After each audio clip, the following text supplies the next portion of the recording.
is a lady from Uganda Death Network, and that is Tumuhe Hilda, who happens to be the research associate in this organization. Hilda, you're most welcome. Thank you, Robert.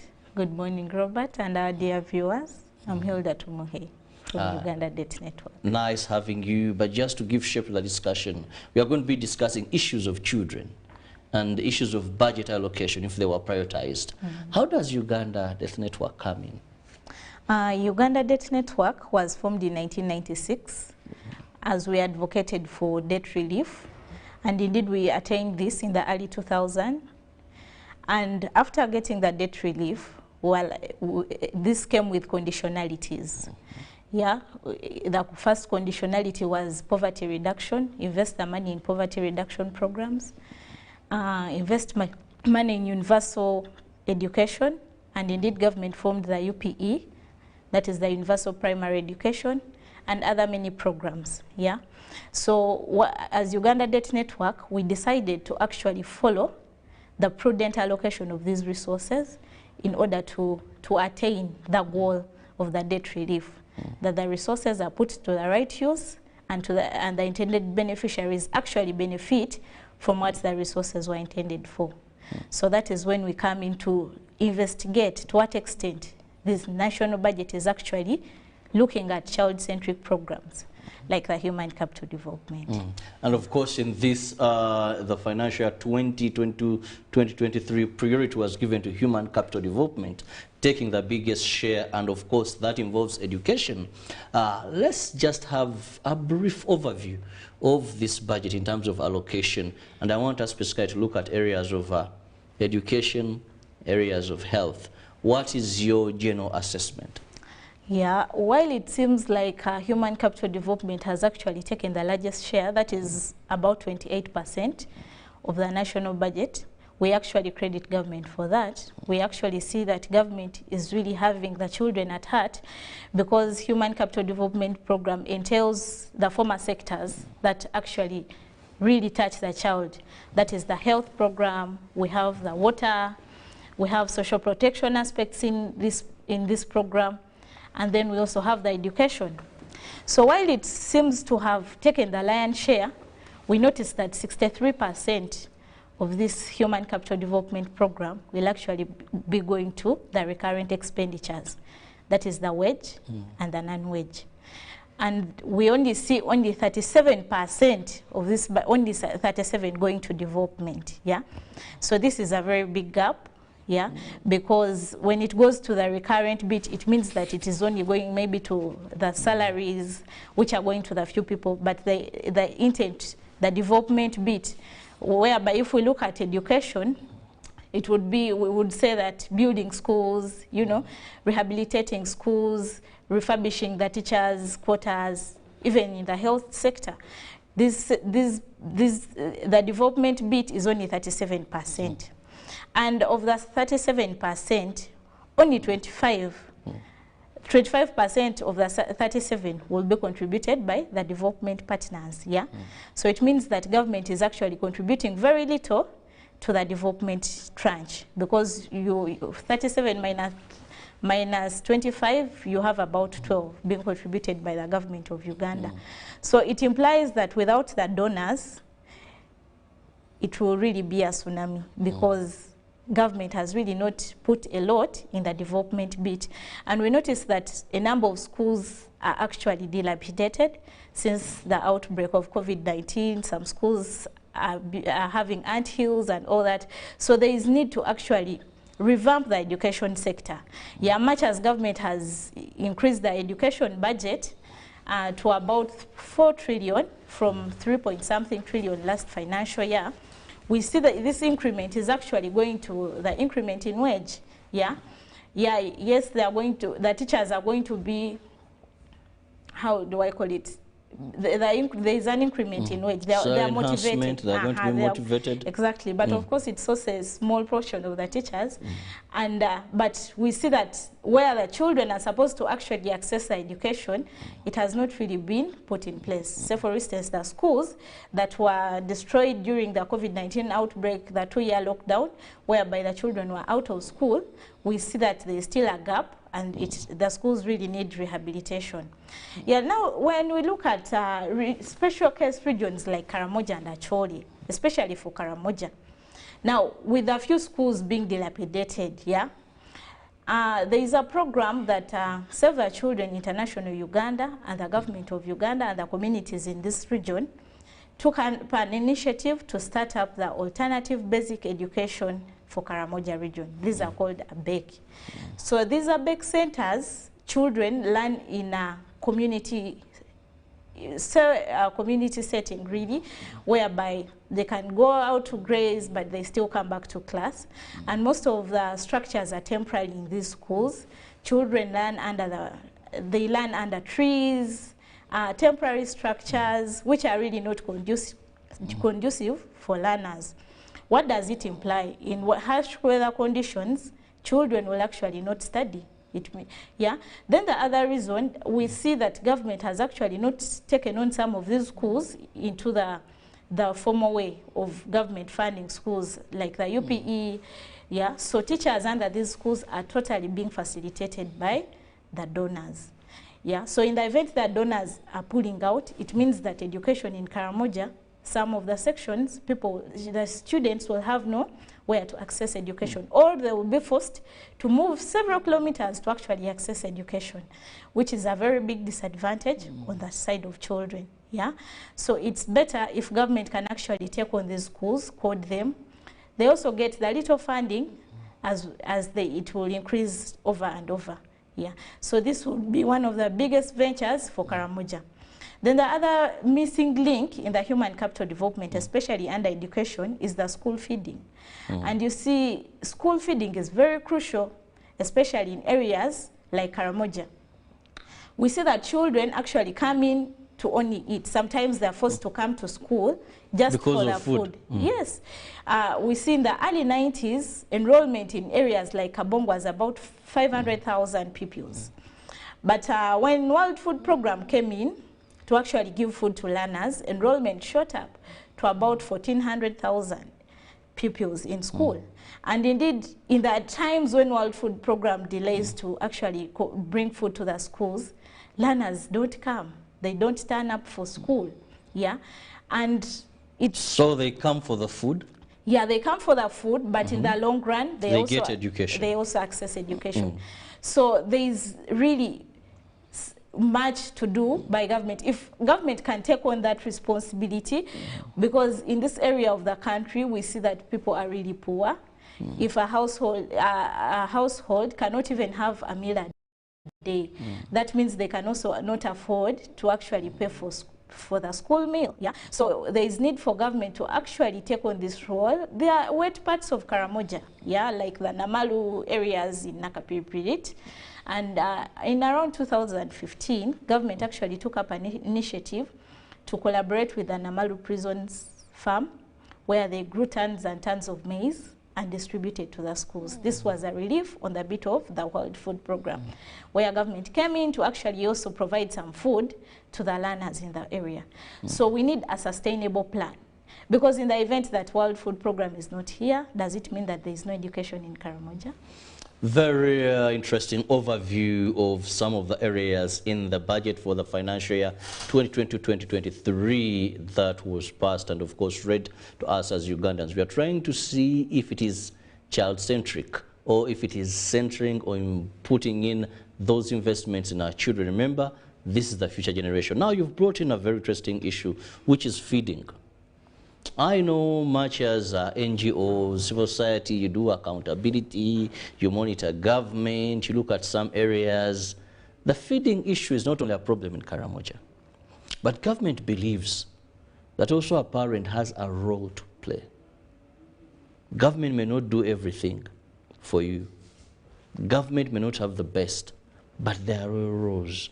Why would we fix feeding as part of something that government should do? Yet there is a clear policy that government says we pay the teachers, we have the infrastructure, please find something for your child to take. Even those that are in private, the children find something. So for you, I know relatively anyone would prefer private school, but if you're for the public school, universal primary education, have that little? While it is actually very clear in the Education Act that the role of feeding a child at school is left to the hands of the parents. But I want us to take a scenario where we see poverty levels rising, yeah. Hunger has actually hit Karamoja. There is a recent report by the Monitor Special Report. It actually highlights that hunger has hit Karamoja to the dot in this current year, 2022, where we see about 25 children dying in Kabong in the last 3 months because of malnutrition, yeah. Definitely this arises from hunger, or they are not having enough food components to actually boost their nutrition. So indeed the population is poor. With this economic crisis, we have the inflation going up, the prices of food are really high, the price of basic needs are high. So if we leave this burden to parents alone, yeah, we want to see government actually coming in to revamp the economy by boosting livelihood incomes. Then you can tell the parents to actually provide the food to the learners. Yeah, but before really helping the parents out of poverty, you don't expect them to really provide meals at school. Yeah, we thank government for the recent initiatives like the parish development model that is intended to actually elevate 39% of the people in the subsistence economy into the money economy. Yeah, this can actually help for parents to provide food to the learners. But before parents' pockets are actually broadened, there is no way parents are actually going to provide this food, because even at home, parents are going hungry. They hardly access a meal.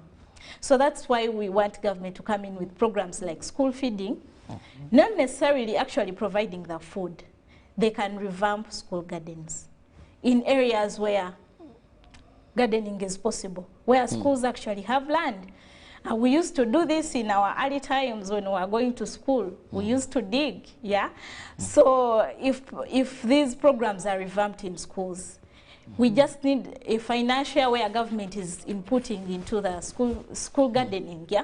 Just one financial year or two. They buy the equipments for digging, just gazetting, preparing the gardens. As time goes on, the schools will actually run the gardens themselves, yeah, without putting the burden on the parents, and as well without burdening the government on the other hand. Yes, so it is very crucial for government to actually revamp the pockets of households. Yeah, and I actually call upon parishes out there to actually utilize this fund, the parish development model fund, the financial pillar. If you put this model in place, surely at least we shall see our country grow, and we shall actually attain a sustainable middle income class. Yeah. Which you believe you're already there? Not really. We are not there. The UBOS yesterday reaffirmed that and said, well, we are there and we hope. We hope to get there, but we are really we'll maintain that for the next 3 consecutive years, and then we shall have better ways of living, and of course that. But I was just still looking at the budget for the financial year 2022-2023. Is it child-centered or child-centric? You've talked about feeding. Now let's also look at the health bit of it.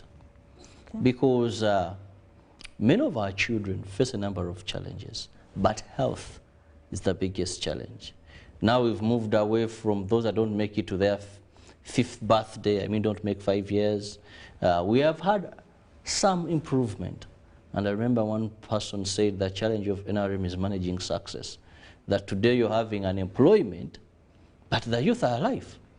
Previously, diseases were consuming them. They couldn't make that to their 1st birthday. 5 years would be a miracle. Today, all these are living. But how does this budget factor in this? Yeah, actually, we've seen government really come up post-COVID, even during the COVID-19, to actually try a lot to revamp the health sector to at least sustainable levels where people can actually access free health care services, yeah, in various health centers across the nation.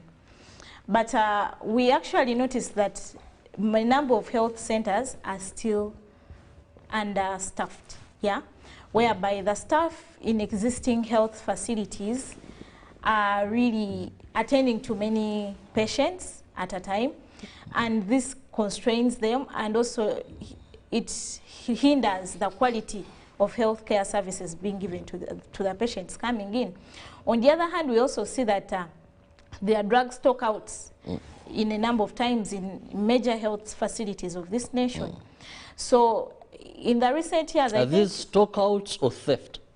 Yeah, it's two-way. Really, because for sometimes they could be that government puts the drugs there and someone comes and takes the drugs, or is it that even the drugs are not put there? Actually, yes, the few that are put there, sometimes they're stolen. Or sometimes they're actually not stolen, they are hidden by the health in charges, and they want to sell the services to the Ugandans, which is very wrong. So we are not for this, we are against it, and we call upon all health facilities to take charge of this, because the life of Ugandans is really critical. So when we look at health, indeed we see the understaffing in health facilities. In the recent years, that was about 2018, government took up an initiative under the Health Development Grant from the World Bank to actually rehabilitate health centers and upgrade health center 2s to 3s in areas whereby health center 2s were serving a number of people, like a big portion of people in the community. And this has been rolled out in a number of districts. So when we look at a case in Apache, we see like about 2 health centers have actually been upgraded from health center 2s to health center 3s. But unfortunately, after completion of these health centers, they are still operating under the capacity of a health center 2. They are having about 9 staff instead of the requirement of 19 under health center 3. And these are serving a very large population of people.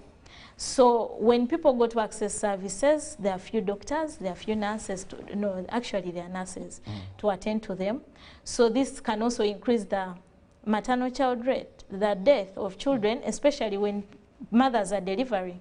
In the event that the midwives are not available, so maybe they are tired, because they are also human beings. So you don't expect them to work from morning, like 24 hours, because they actually get tired, so they need rest. So we find the mortality rate has actually gone, at live birth, we've seen that the numbers have reduced, but it's still an issue if government can actually fully staff these facilities. But also we see that there is also misuse of funds in some of these facilities, whereby government actually sends the money to facilities, but the monies are not, to the district, but the monies are not absorbed, especially for the wage. Say they have not recruited. Of course, some districts claim that the district service commissions have not been constituted, so they cannot recruit in time. And then others claim that the Public Service Commission has not given a directive for them to actually recruit, because in Auditor General's report for last year, we saw him come out to say that Mulago Hospital did not actually utilize the wage fund. Yet we have striking doctors, we have many doctors that are unemployed, which is really very bad. So there is need for government to tighten up, utilize the wage, such that you recruit the people who are intended with the little wage you have, as we see measures of how to bring in more people in service to actually serve Ugandans. Yeah, on the health bit, specifically to Karamoja, just as I earlier highlighted on the nutrition component, we have like numbers of malnutrition going up, whereby we have over 91,000 children malnourished in Karamoja today. Very unfortunate. Yes, as at 2022, June 2022. And of those, we also have about 9,500 mothers that either pregnant or breastfeeding who are also malnourished. So in 3 months in Kabong, we lose about 25 children under 5 to malnutrition. So there is need for government to actually look at the feeding bit of this region, such that they can improve the health care of the place and of the citizens, in order to attain the human capital development, since it is a very big pillar to government for development and enhancing economic growth. This takes me back, we just from COVID, not meaning that it is done. Yes, we still have the diseases with us. We continue urging you to perfect the standard operating procedures, and also to ensure you go for vaccination. In case you've not been vaccinated, have your first, have your second, If you're above 50 or you have comorbidities, kindly go and have your third, which is a booster dose. We need you alive. But let's look at government's post-COVID initiatives aimed at revamping the education sector.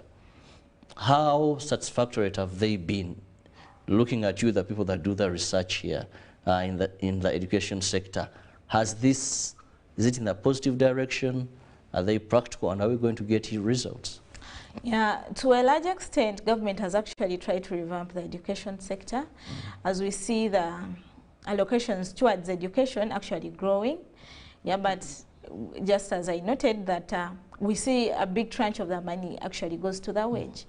So when we look at the development component, I think government really needs to tighten up and do something about it, because we see dilapidated classrooms, schools don't have facilities, teachers have nowhere to sleep, and we also see continuous teacher strikes. Just about 3 weeks ago, children have not, especially in the primary sector, they have really not gone to school for about 3 weeks, yet they had missed a lot in 2 years. Yeah, when they went out of school during the COVID-19.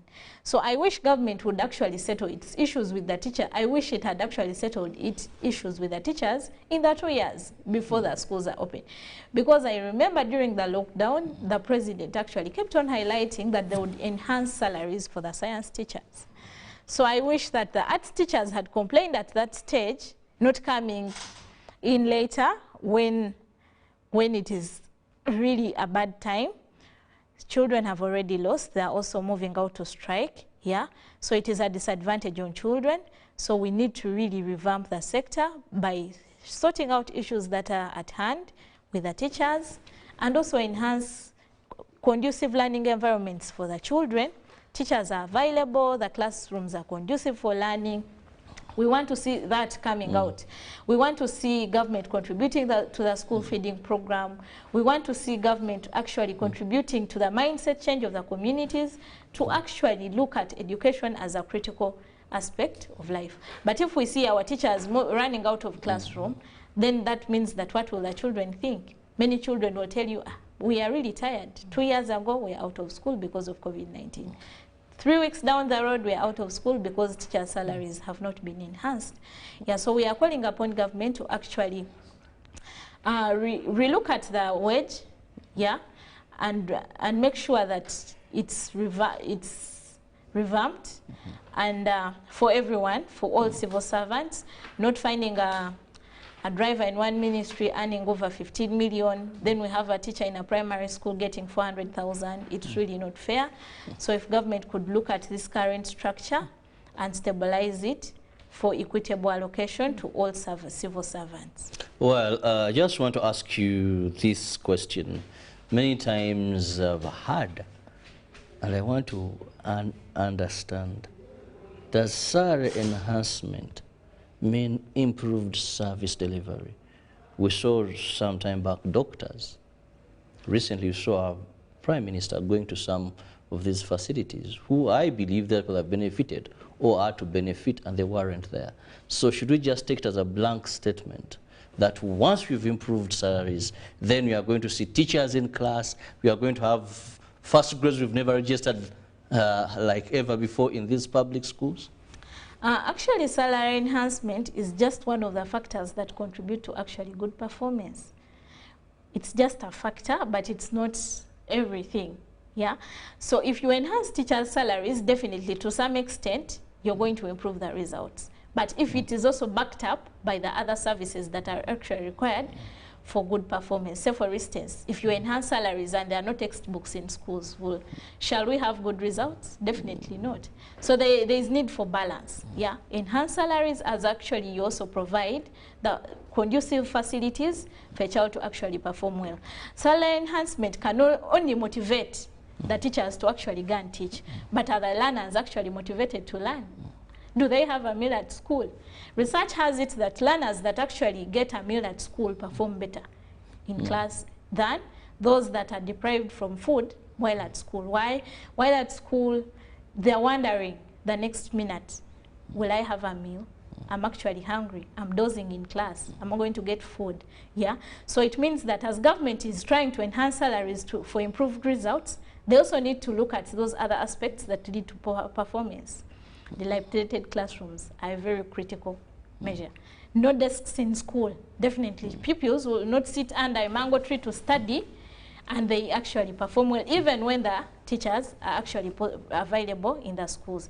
So as government is trying to enhance salaries, they should also look at setting up conducive conditions for learners to actually attain this education. They should be motivated to learn, yeah. But the biggest thing government needs to do is mindset change. Talk to these learners. You need to study, bring role models to their schools, bring a Hilda who went to a UPE school, to her former school, to actually talk to the learners. You know, with education, I've become a better person. With education, these are the yields I've gained. You know, so if government is really going to get good results, we need to mobilize the communities to change their mindset towards education. Well, still in the education sector, His Excellency, in one of his addresses, mentioned a very touching issue where he talked about retention in school or completion in school. Talked about 8 drop out by P7. You look at entry at primary 1, maybe about 20 million. By the time they end, you've lost about 8 million. How best or what strategies can we put in place to improve retention and completion of school in this country, mostly in public schools? Because if they tell you from P1 to P7, you're losing about maybe 6 million fallout and they don't complete. What is the problem? How can we address this? Yeah, one of the biggest reasons actually learners are dropping out is food. Yeah. Yes, food. Having no meal at school, children are actually deprived. They are not happy. Right. Yes, food is a right. An empty stomach is a problem. Exactly. So learners are actually forced to leave class to go and look for food. Yeah. So in the process of looking for food, there are many distractions. If it is the girl child, maybe they have gotten this other person to actually give them the food. They're distracted. They become pregnant. You know, so we should look at measures that can keep a learner in school. Yeah. First of all, if it's a girl child, what are the factors that actually lead them to drop out? Maybe they don't have menstrual cups, they don't have like menstrual hygiene, there are no safe places at school. So if actually government would put these in place, say for instance they have put safe places for a girl child, when they're in their peers, they can actually access the safe environment, they're confident about it, they will actually stay at school.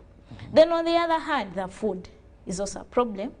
So if government would actually provide this food, not only government, by the way, government and parents, yeah? If also parents come up to take their responsibility, this is a motivation, just as I noted earlier that in Karamoja, pupils will come to school for food, yeah? In the when they come to eat, they are also captured to come and learn. So it means that if there is constant food, provision of food in schools, the learners will actually stay in school. Then the other big reason why we are seeing these dropout rates, poverty. And a number of public schools are now charging fees, yeah? While UP is perceived to be free, purely free, we see public schools continuing to charge fees to children and parents, about 100,000. But with the current crisis, parents can actually hardly provide the 100,000. So for instance, a parent has 6 pupils in primary section. They are going to pay 600,000 in a term to these public schools, yeah, which is a very big figure to a local Ugandan who is out there, who can hardly access food. Yeah, I wish these services are purely made free in a sense that, like as it is free, learners actually can access all the necessities to actually... Well, just produce your child, then they go to school. No. Parents should also provide the books, the learning materials, just as it is. That's what I was looking in, because many parents today have lost sense of responsibility. Exactly. And whenever government comes out and talks about free things, that's why you see even some of the government programs, free things, these people don't value them. And they keep on thinking government must. Government must. Yes, government has a responsibility, no doubt about that. Education is a human right. It is a right for every child to go to school. But I feel even parents have the biggest responsibility over their children. Yeah, actually that is very true. But I want government to put this very right. Don't tell parents that education is actually free. Tell them while the classrooms are free to access, while the teacher services are free to access, parents are supposed to buy books, parents are supposed to buy uniform. Put it out there clearly. Don't make pronouncements that UP is purely free. Yeah, in the event that actually parents are willing to contribute to school feeding, let them contribute and let it be brought to light. But that is where the problem is coming from, because the heads of these schools, they come up with PTAs, which are also the Education Act available for, and they are the ones, His Excellency has already said, when we drafted this, there was no penny supposed to be charged. But now we hear teachers and parents agreed, and they agree at a figure, or they agree or they don't, that puts out some of the vulnerable children. Yeah, on my view to that, let actually the ones who can afford pay, yeah? Let's be responsible, let's be each brother's keeper, yeah? So this one's child goes to eat because they paid, this one, same class, may be just spectating. Would you actually feel good to have children in the same class, others eating and others are not? I wouldn't. Definitely not. So I would love to have programs that actually look at a child, every child in school as a whole, yeah? Just as I highlighted that we need school gardening, yeah? With school gardening, you actually don't need to input a lot. It's a one-off. After investing this financial year in the previous years, things will work out themselves. The surplus can actually be sold to cater for other things like firewood, paying the cooks and all that. If we get holistic programs that can look at the entire child, whether poor, whether rich, the disadvantaged, the advantaged, all are supposed to attain education, all are supposed to have equal rights. If it is a million school, all children are supposed to actually eat. Yes. Very interesting. We are looking at, that is the budget for the financial year 2020-2023, and we are analyzing if it is child-centered or how it has invested in children. And very important here is looking at what should be done. Yes, the budget allocations were given, but what should be done to ensure address some of these bottlenecks, some of these gaps that, if not worked upon, maybe we may not achieve the desired goal. This brings me to another area, which is child protection. Briefly, child protection. How was this factored in? Today we are seeing so many children on the streets. We are seeing so many children being defiled. So many children, you know, in hazardous forms of labor.